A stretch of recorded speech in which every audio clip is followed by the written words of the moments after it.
नमस्कार, जय हिंद साथियों। मैं राहुल और आप देख रहे हैं Rahul Kumar R study centre को। तो स्वागत है आपको अपने ही परिवार में। मेरे भाई, आज से एक दिन पहले 2 दिन पहले यानी सैटरडे को जो हमारा पॉलिटी का सीरीज का शुरुआत हुआ था, जिसमें पहला दिन हमारे सर आकर जो है ना पॉलिटी का पूरा सिलेबस बताकर चले गए थे कि क्या क्या वो पढ़ाएंगे, कैसे कैसे पढ़ाएंगे, क्या क्या उनका आगे के स्ट्रेटजी है। सारा चीज़ें मेरे भाई क्लियर हो चुका था उस दिन। तो अब जो है आज जो है ना डेमो नहीं हम कह सकते हैं, आज से हमारा फाइनल क्लास शुरू हो चुका है। एक क्लास 50 से 60 दिन में पूरा पॉलिटी मेरे भाई इसमें पढ़ाया जाएगा, जिसमें मेरे भाई आप BPSC Bihar public service commission से लेकर SSC, CGL, CHSL, MTS, CPO या मेरे भाई आप जो है ना बिहार दरोगा से लेके यूपीएससी से लेके सभी एग्जामों के लिए मेरे भाई पढ़ाया जाएगा। और इसमें जो बैच में निर्णय लिया गया है हमारे और सर द्वारा दोनों द्वारा मिलकर कि हम लोग इसमें ऑब्जेक्टिव नहीं मेरे भाई, नॉट ऑब्जेक्टिव, सब्जेक्टिव, क्योंकि पहले आपको इस पे कंसेप्ट दिया जाएगा। कंसेप्ट देने के बाद में इस पे जितने एमसीक्यू बने हैं एग्जाम में उन सभी एमसीक्यू को करवाया जाएगा। उसके बाद से कुछ क्वेश्चन हम लोगों के द्वारा, हमारे सर के द्वारा, हमारी टीम के द्वारा तैयार होगी, उसके बाद वो आपको करवाया जाएगा। तो मेरे भाई मिला जुला के आपको कंसेप्ट भी दिया जाएगा, क्वेश्चन भी दिया जाएगा, रिविजन भी करवाया जाएगा। और ये बैच का फायदा मेरे भाई तब आपको पता चलेगा जब आप इस बैच को शालीनता से आप पढ़िएगा। कोई भी ऐसे होंगे जो कभी कहीं पढ़े होंगे, कुछ पढ़े लिखे होंगे, कुछ जानते होंगे, वो मेरे भाई ऐसा नहीं कि हल्के में ले लीजिएगा कि नहीं ये तो ऐसा है। नहीं मेरे भाई, कान पकड़ के माफ़ी मांग रहे हैं। एक बार जो है ना हमारी क्वालिटी ऑफ कंटेंट को जज करने के बजाय, ठीक है ना, आप एक बार जो है ना वीडियो को पूरा देखिएगा। उसके बाद ठीक है ना, देखिए शुरुआत है हमारे सर का आज पहला दिन। जब पहला दिन का शुरुआत है, हो सकता है थोड़ा बहुत आवाज़ में प्रॉब्लम हो या मेरे भाई थोड़ा सा लड़खड़ाहट हो। मेरे भाई माँ के पेट से, माँ के गर्भ से कोई भी सीख के नहीं आया है, सब लोग यहीं सीखते हैं। और हमें उम्मीद नहीं, पूरा विश्वास है कि सर 2 से 4 दिनों में देखिएगा ना आप लोगों के सामने, ठीक है ना, निखर के आएंगे। हमने मेरे भाई कोयला के अंदर से एक ऐसे हीरा को निकाला है जो आने वाले समय में मेरे भाई, ठीक है ना, स्टार बन के चमकेंगे।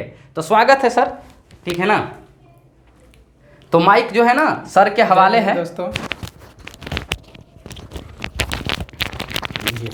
और यहाँ से जो है कारवा सर के साथ में आप लोगों का शुरुआत होगा। मेरा इतना ही काम था कि आकर सर को थोड़ा सा, हाँ, अगर आप लोगों को अच्छा लगेगा मेरे दोस्त, तो हमारे सर के लिए नीचे एकदम प्यारा प्यारा कमेंट एकदम जरूर लिखिएगा, क्योंकि आपके कमेंट ही सर को आगे बढ़ाने में मदद करेगा, ठीक है ना।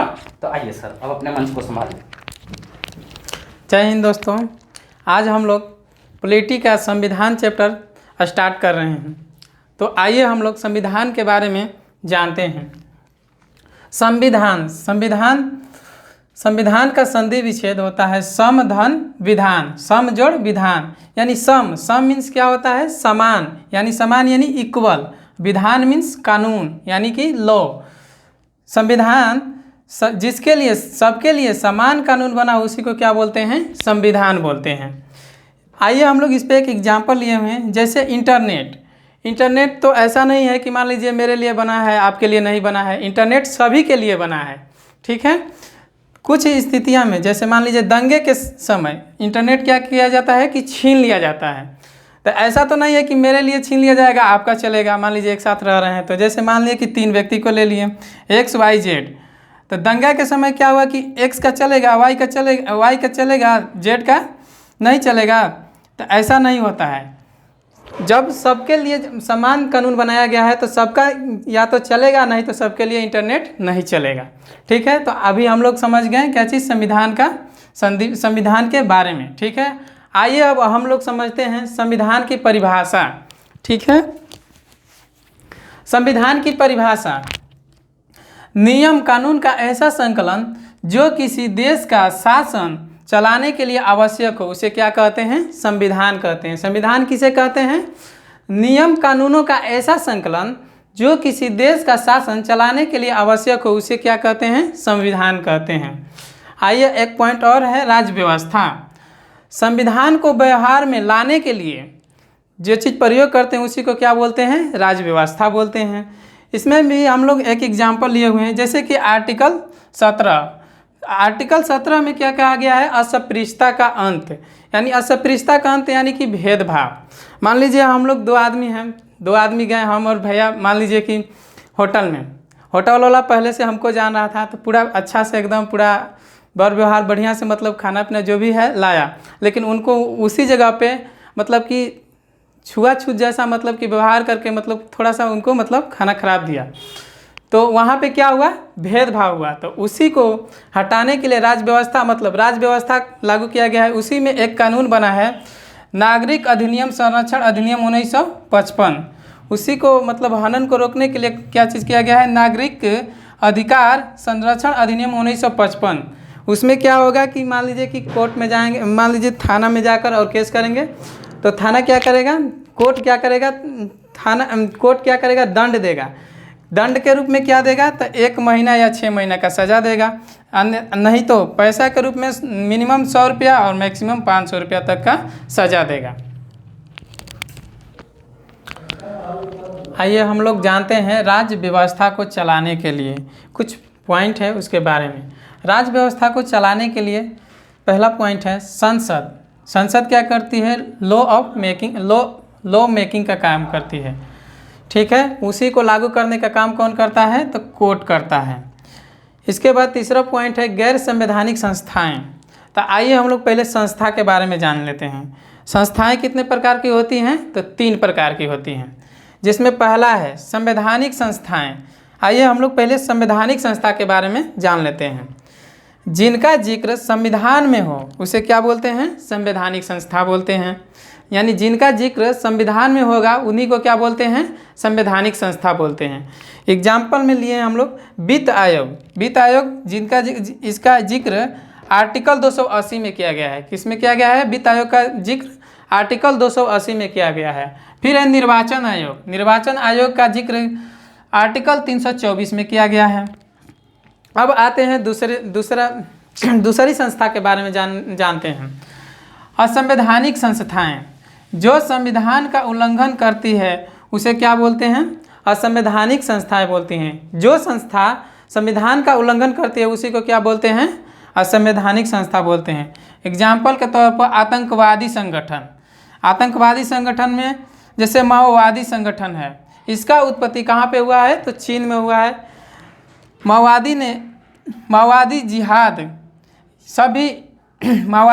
19 आतंकवादी संगठन जो है वो किसका अंग है, असंवैधानिक संस्था का ही क्या है, उदाहरण है। जैसे कि अभी हाल फिलहाल में पहलगाम में जो हमला हुआ था, तो वहाँ पे संविधान ये नहीं कहता है कि कहीं पे भी आप गोलीबारी करें, ठीक है।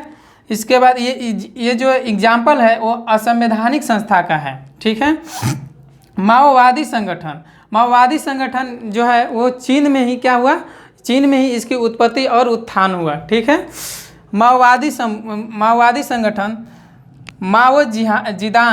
माओ जिदांग जो थे, ये माओवादी संगठन का ही एक नेता थे, जो कि इनका एक स्टेटमेंट है, सभी राजनीतिक शक्तियां बंदूक के नाल से पैदा होती हैं। इनका स्टेटमेंट क्या था, तो सभी राजनीतिक शक्तियां बंदूक के नाल से पैदा होती हैं। एक और पॉइंट है जो कि वंचित वर्ग के राजनीतिक सामाजिक उत्थान के लिए युद्ध, ये किसका स्टेटमेंट है, तो ये सब सारा जितना भी एग्जाम्पल है ये आएगा असंवैधानिक संस्था के अंतर्गत। नक्सलवादी संगठन जो है, नक्सलवादी संगठन का उत्पत्ति कहाँ पे हुआ, तो नक्सलवादी संगठन के उत्पत्ति भारत में हुआ, ठीक है। नक्सलवादी संगठन क्यों आया, तो नक्सलवादी संगठन जो है जमींदारों के खिलाफ आया। जमींदारों के खिलाफ यानी कि जमींदार लोग जो थे, वो जो निचले स्तर के लोग थे, उनसे मतलब मेहताना मजदूरी जो करते थे, उनके हक के बराबर मतलब पैसा या जो भी होता था मेहताना नहीं दे पाते थे। तो इसी के खिलाफ में क्या आया, नक्सलवादी संगठन बना, ठीक है। अब हम लोग पढ़ते हैं कि नक्सलवादी संगठन की उत्पत्ति मतलब कि कहाँ से हुई, किस जगह से हुई। तो नक्सलवाद 1967 पश्चिम बंगाल के दार्जिलिंग जिले के नक्सलवाड़ी गांव से इसकी उत्पत्ति हुई। कहाँ से हुई, नक्सलवाद की उत्पत्ति कहाँ से हुई, तो नक्सलवाद 1967 के पश्चिम बंगाल दार्जिलिंग जिले के नक्सलवाड़ी गांव से इसकी उत्पत्ति हुई, ठीक है। तो नक्सलवाद के जो प्रमुख नेता थे वो 2 नेता थे। कौन कौन थे, चारू मजमूदार और कानू सन्याल थे, ठीक है। इसके बाद अगला पॉइंट है, नक्सलवाद रोकने के लिए UAPA 1967 में आया, जिसका हिंदी होता है गैर कानूनी गतिविधि रोकथाम अधिनियम। नक्सलवाद रोकने के लिए UAPA 1967 में आया, इसका हिंदी वाक्य है गैर कानूनी गतिविधियां रोकथाम अधिनियम। ठीक है दोस्तों, आज का सेशन कैसा लगा ये कमेंट बॉक्स में बताइएगा, और आज का सेशन हम लोग यहीं तक छोड़ते हैं, बाकी कल इसके आगे करेंगे। देखिए मेरे दोस्त, शुरुआत करना एक बहुत बड़ी हिम्मत की काम होती है। तो सर ने आप लोगों के लिए आज संविधान के बारे में कुछ पढ़ाया है, कुछ बताया है और कुछ सिखाया है। तो हम उम्मीद नहीं विश्वास करते होंगे कि आप लोग कुछ ना कुछ नया चीज़ें सीखे होंगे। हो सकता है थोड़ा बहुत बोलने में हिचकिचाहट हो, हेजिटेशन हो, या थोड़ा बहुत पहले रहता है सबका मेरे भाई, कुछ ना कुछ ऐसा ही हाल होता है। मेरा भी कुछ यूं ही हाल था, ठीक है ना। लेकिन जब आप लोग अगर पढ़ने के लिए इच्छुक हैं, और बोले थे मेरे भाई ना कि कंटेंट पे आप लोग जाइएगा, चेहरा पे नहीं जाना है मेरे भाई कि पढ़ा कौन रहा है और मेरे भाई क्या कर रहा है। समझ में आया ना। तो एक बार सर के लिए ज़रूर क्लैपिंग कीजिएगा, और क्या कीजिएगा कि आप एक कॉपी खरीद लीजिएगा, प्रॉपर सा नोट्स बनाइएगा, ठीक है ना। अगर कहीं पर भी बाय मिस्टेक कुछ गलती हुई होगी तो अपने घर के भाई भतीजा दोस्त यार समझ के माफ़ कीजिएगा सर को, ठीक है ना। लेकिन एक बात तो है कि शुरुआत हो गई है तो मेरे भाई ये बहुत दूर तक जाएगी। ऐसा नहीं है कि हमने क्लास का शुरुआत कर दिया है और आज एक क्लास हुआ फिर अगला क्लास नहीं हुआ। नहीं मेरे भाई, जब शुरुआत हुआ है तो ये बहुत दूर तक जाएगी। और राहुल कुमार एक मेरे भाई चैनल का नाम नहीं है, राहुल कुमार जो आर है एक मेरे भाई परिवार का नाम है, एक संगठन नहीं है मेरे भाई, एक ये मेरे भाई परिवार है। और एक राहुल कुमार जो नाम है मेरे भाई ना, ये एक इमोशन का नाम मतलब कि नाम है, ठीक है। तो सर 1 मिनट के लिए आ जाइए, ठीक है ना। तो शुरुआत आज हो गई है तो एक सीरीज कंटिन्यू रहेगी, यस, रोज रहेगी, ठीक है। आपको शाम के 5 से 5:30 बजे के करीब में आपको हर रोज़ रिकॉर्डेड फॉर्म में ये वीडियो आपको मिलेगी। तो अभी के सेशन को हम लोग यहीं पे समाप्त करते हैं। और सेशन कैसा लगा, क्या हम लोगों की टीम के द्वारा क्या बदलाव करने की ज़रूरत है, क्या हम में कमी है, उस कमी को भी बताइएगा कि कमी क्या है, बदलाव क्या करना है, उस हिसाब से हम लोग बदलाव भी कर लेंगे। लेकिन इनको ज़रूर एक बार प्यार दुलार सपोर्ट ज़रूर दिखाइएगा भैया, थोड़ा सा निगेटिव कमेंट मत कीजिएगा। नया टीचर हैं फिर भाग जाएंगे तो समझ रहे हैं ना, बड़ा दिक्कत होगा, ठीक है। तो अभी के लिए विदा लेते हैं। जय हिंद, जय Bharat, love you, bye bye, take care. अपना ख्याल रखिए और उनका भी ख्याल रखिएगा जो आपका ख्याल रखती हैं, ठीक है ना। मिलते हैं हम फिर नेक्स्ट वीडियो में।